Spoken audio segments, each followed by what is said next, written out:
La délivrance, le grand thème qui va nous accompagner durant 3 épisodes, mesdames et messieurs, sur votre télévision. Dans ce programme, dans ce magazine d'exhortation, Alpha Oméga qui revient encore une fois et nous aurons le plaisir, la grâce et même l'honneur de recevoir le serviteur des dieux, Kevin Lengue, qui va bien entendu nous bénir au travers de cette thématique que nous avons subdivisée en 3, comme je le disais tantôt. Tout d'abord, nous parlerons de la délivrance de l'esprit. Ensuite, nous allons attaquer la délivrance de l'âme pour clôturer, finir avec justement cette série d'enseignements sur la délivrance du corps. J'aimerais pas justement jouer plus vite que la musique. Il est déjà avec nous pour nous bénir, pour nous être en bénédiction. Nous nous permettons justement de pouvoir lui souhaiter la bienvenue sur ce plateau de Alpha Oméga et bien mieux dans les installations de Arc-en-Ciel Télévision. Merci de nous suivre depuis partout. Serviteur, bonjour et bienvenue. Bonjour homme de Dieu, je suis content de vous revoir encore une fois. Sinon, bonjour à tout le peuple de Dieu qui nous suit en ligne. Je vous aime beaucoup et voilà pourquoi nous sommes là. Merci.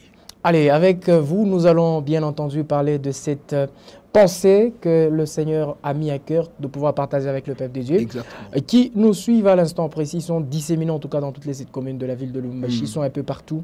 On ne sait pas justement le cerner en un seul lieu. Et bien, c'est la délivrance qui est le grand thème, comme je le disais.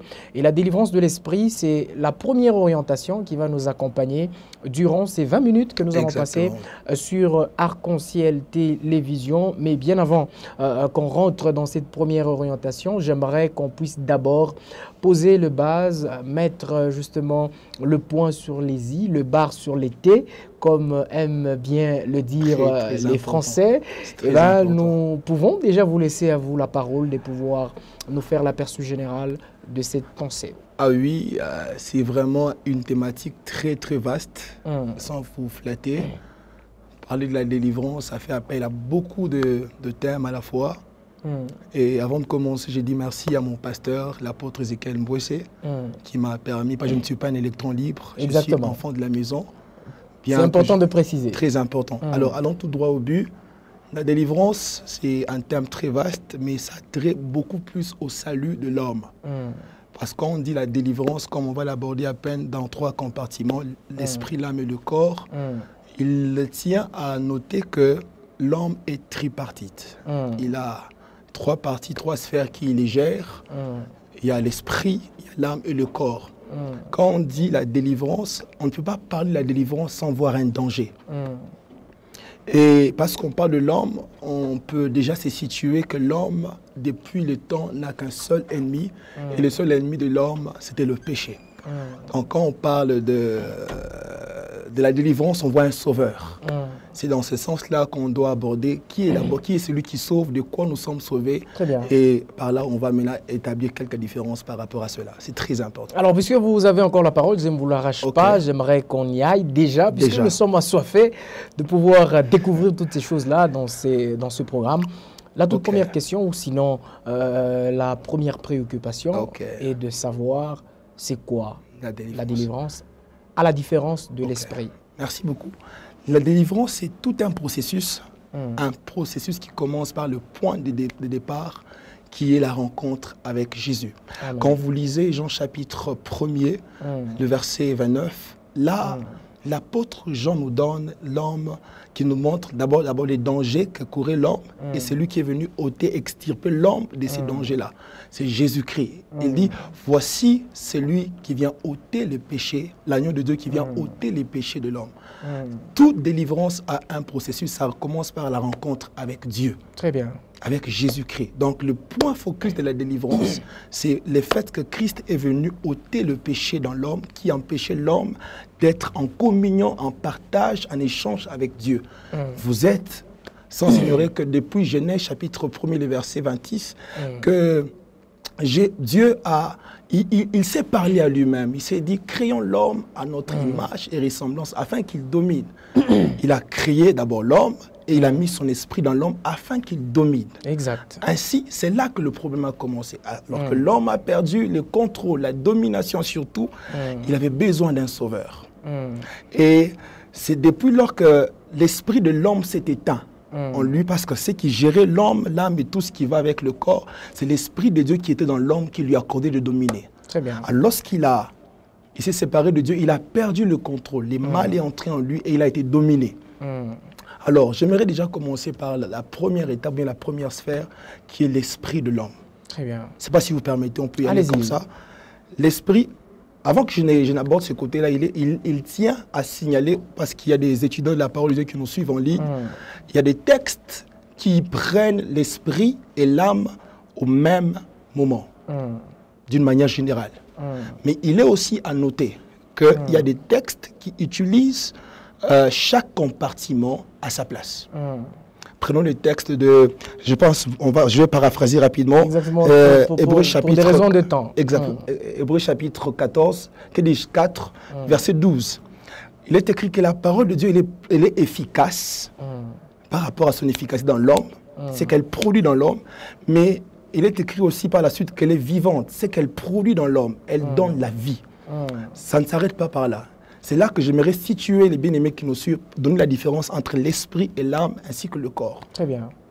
Il est écrit que la parole de Dieu elle est capable de pénétrer dans l'homme, capable de séparer esprit et âme. Là, on sera d'accord avec vous. L'esprit et l'âme sont deux compartiments différents. C'est que l'esprit est capable de séparer, et la parole est capable de séparer l'esprit et l'âme, jointure et moelle, les sentiments et les pensées du cœur. Ainsi, on entre par l'esprit. L'esprit, c'est la partie dans l'homme qui est consciente de la présence de Dieu. Très bien. Ça, retenez. C'est que c'est la partie consciente dans l'homme qui est consciente de la présence de Dieu dans l'homme. Voilà. C'est la partie qui gère les deux autres compartiments. Vous êtes sans ignorer, Job chapitre 8, le verset 32, il est écrit qu'en réalité dans l'homme, c'est l'esprit. Donc l'homme, c'est cette partie qui assure la communion verticale entre nous et Dieu. Amen. C'est cette partie que le diable est venu combattre. Lorsque l'homme s'est séparé de Dieu, automatiquement, l'homme a perdu ces côtés-là. Donc, s'il est annoté, encore une fois, c'est que l'esprit, c'est la partie qui puise son énergie en Dieu. Si l'homme peut rester debout, c'est le fait qu'il est attaché par Dieu, par son esprit. Il a une source pratiquement qui est Dieu. Exactement. Et ce n'est pas l'âme d'aller puiser en Dieu, mais c'est l'esprit qui puise pour communiquer dans l'âme. Pratiquement le canal. Voilà. Donc, si je peux encore aller très loin, c'est la partie qui reçoit la révélation de Dieu. Amen. C'est le centre qui communique finalement avec le Seigneur. Voilà, avec le Seigneur. Ça veut dire, on parle d'un homme charnel, c'est quelqu'un qui n'a qu'une âme et un corps. Amen. Mais un homme spirituel, c'est quelqu'un qui a d'abord l'esprit, qui a une âme et qui a un corps. C'est la partie qui met la différence entre un homme charnel et un homme spirituel. Donc, un homme spirituel, c'est quelqu'un qui puise sa force, sa révélation en Dieu. Merci. Amen. Alors, on va toujours rester dans cette matière-là. On a bien compris la différence qui s'établit entre l'esprit, corps, âme, bien qu'on va très bien comprendre dans les prochains épisodes, puisqu'il sera de manière particulière expliqué l'âme et puis le corps. Puisque là, vous avez donné simplement la différence et on n'est pas très rentré dedans. Quand est-ce que l'esprit de l'homme est captif? Quand est-ce que cet esprit est sous emprise du diable? Amen. J'ai parlé du salut. Le salut, c'est un processus. Lorsqu'on croit en Jésus-Christ, automatiquement, notre esprit est sauvé. L'esprit. C'est seulement l'esprit qui est sauvé. J'arrive. Il y a un processus qui se déclenche à trois niveaux. Très bien. Lorsqu'on croit au Seigneur, automatiquement, notre esprit est sauvé. À l'instant même, notre esprit est sauvé. Dieu devient le maître, donc la relation, elle est sauvée. Elle est rétablie. Celle qui a été brisée par le péché, par Adam. C'est que lorsqu'on croit au Seigneur, automatiquement notre esprit est sauvé. Mais il y a un autre travail que le salut, bien la délivrance, vient opérer dans l'âme. Très bien. Ça veut dire que à notre âme, il y a un processus qui sera Je ne veux pas qu'on y aille, voilà. Sinon on va rentrer dans le deuxième épisode. Je ne veux pas qu'on l'homme devient captif. Je réponds maintenant à la question. L'homme devient captif du péché. Que dis-je? Devient captif lorsqu'il se détache automatiquement de Dieu, Amen. Qui est la source de toute puissance, de toute autorité. Car il a dit, créons l'homme à notre image afin qu'il domine. La domination de l'homme n'est pas un hasard. La domination de l'homme vient de quelque part. C'est en Jésus-Christ, en Dieu. De l'homme se sépare de son créateur, je m'excuse, automatiquement il devient esclave. Très bien.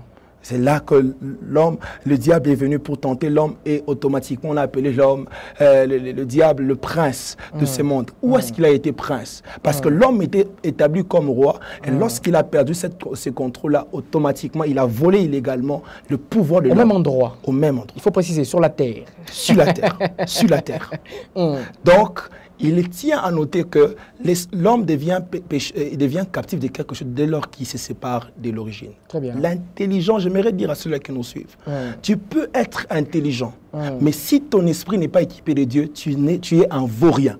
Nul. Nul. Tu es à la merci de tout. Tu n'es qu'une bouchée pour le diable. Voilà pourquoi il est important, lorsqu'on travaille, de s'assurer que sa vie spirituelle est en bon état. Très bien. Alors, vous dites que c'est lorsqu'on a péché. C'est lorsqu'on a péché. Qu'on s'égare de la source qui est le Seigneur. Voilà. Vous dites aussi que il faudra rentrer. Exactement. Pour retrouver la vie. Exactement. Alors, là, il y a deux dimensions.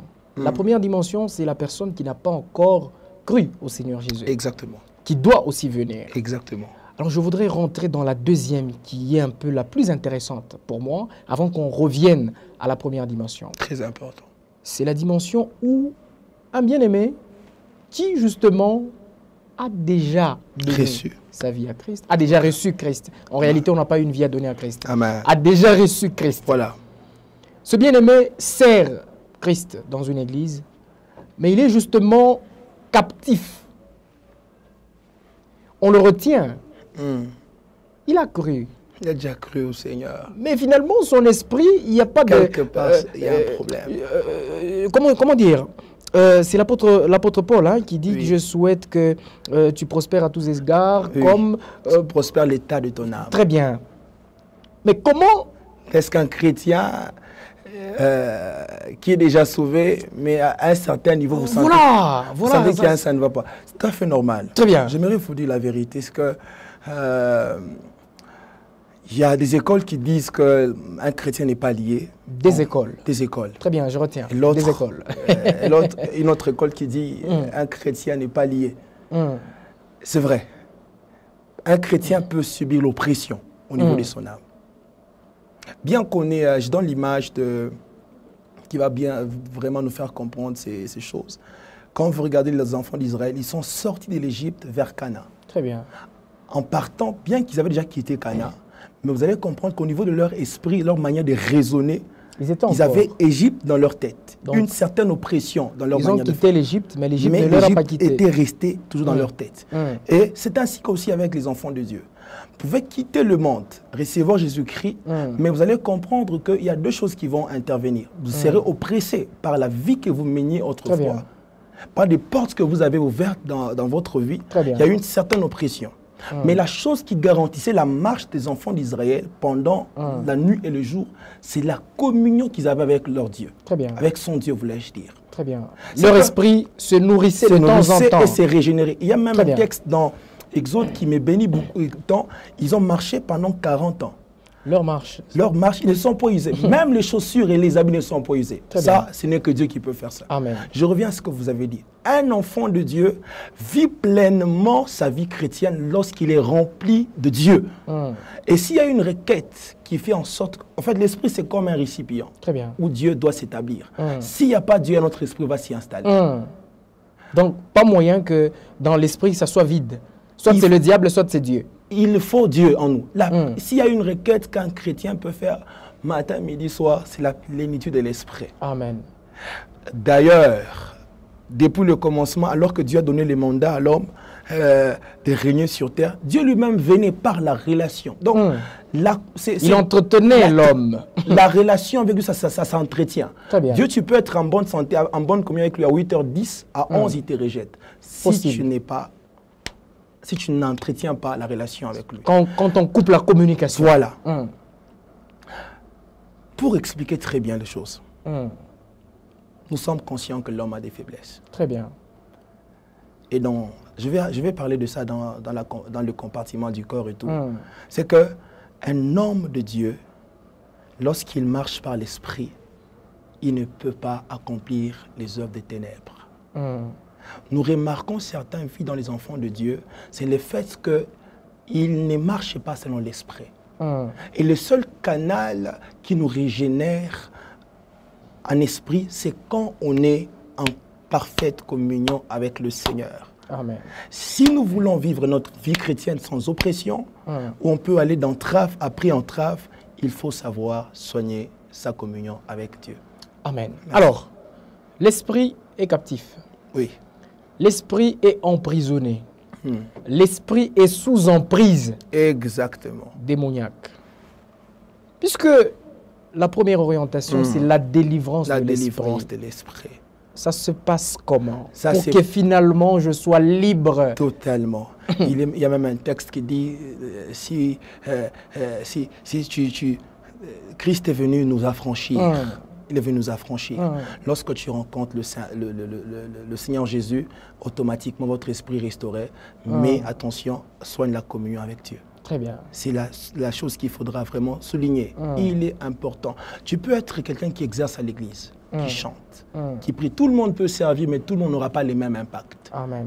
L'impact vient de l'esprit. Amen. Et si ton esprit n'est pas nourri, n'est pas révélé, j'ai parlé de la révélation, c'est la partie qui reçoit la révélation de Dieu.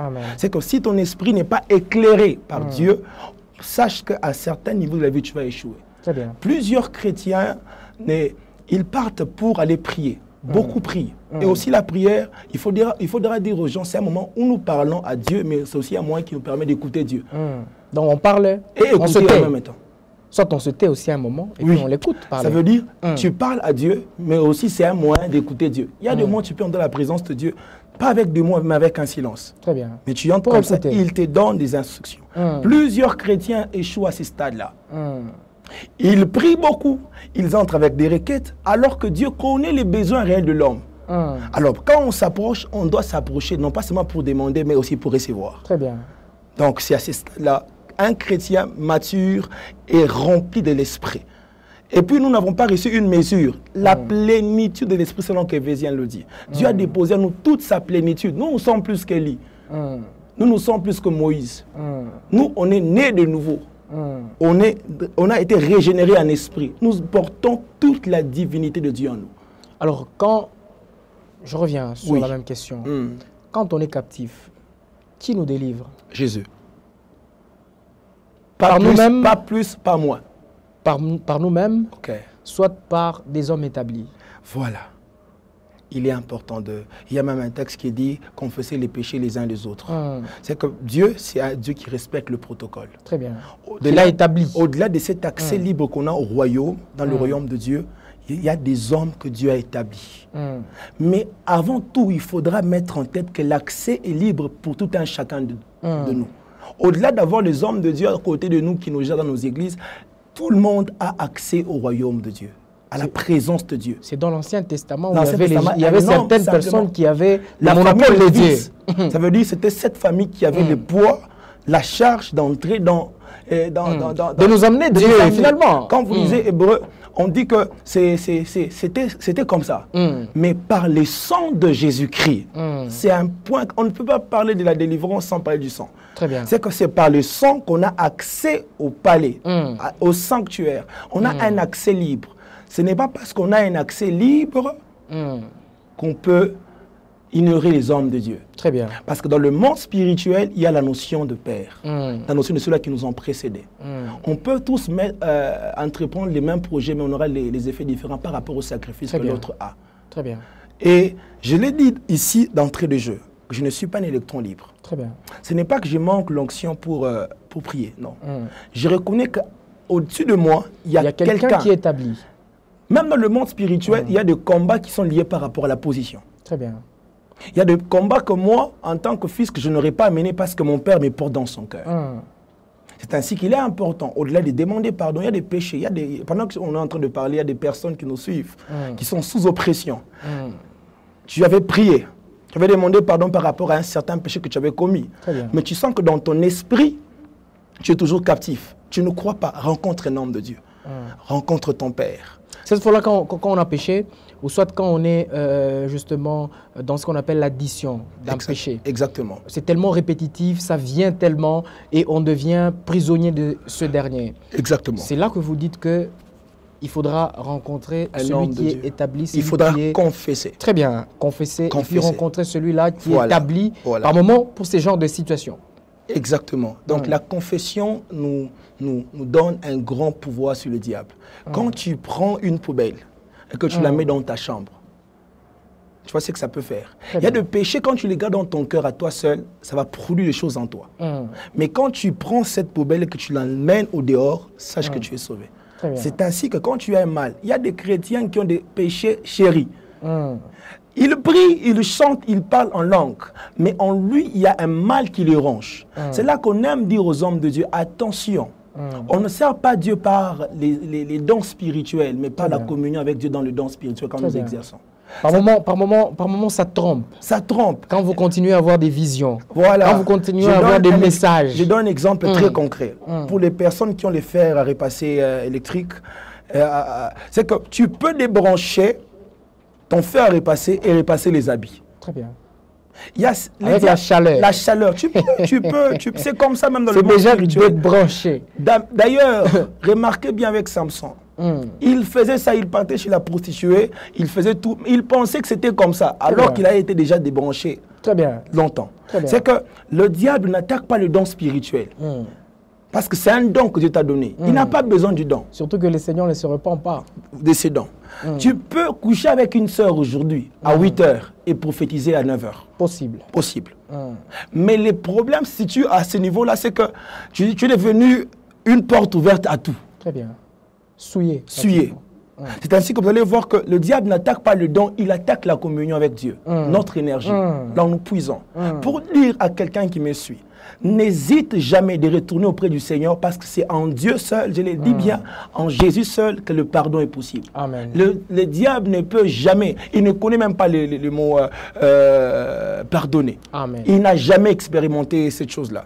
C'est ainsi que je donne l'exemple de la femme qu'on a attrapée à un flagrant délit, j'y arrive, alors que tout le monde pouvait la condamner.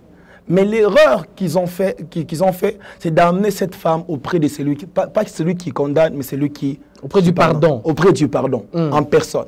C'est que n'hésite jamais.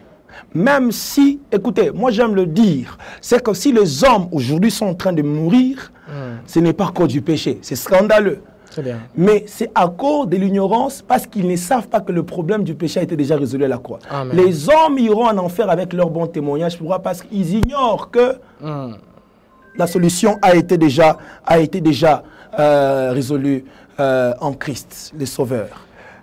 Toute délivrance commence par la rencontre avec Dieu. C'est là que le processus de la délivrance commence dans l'homme.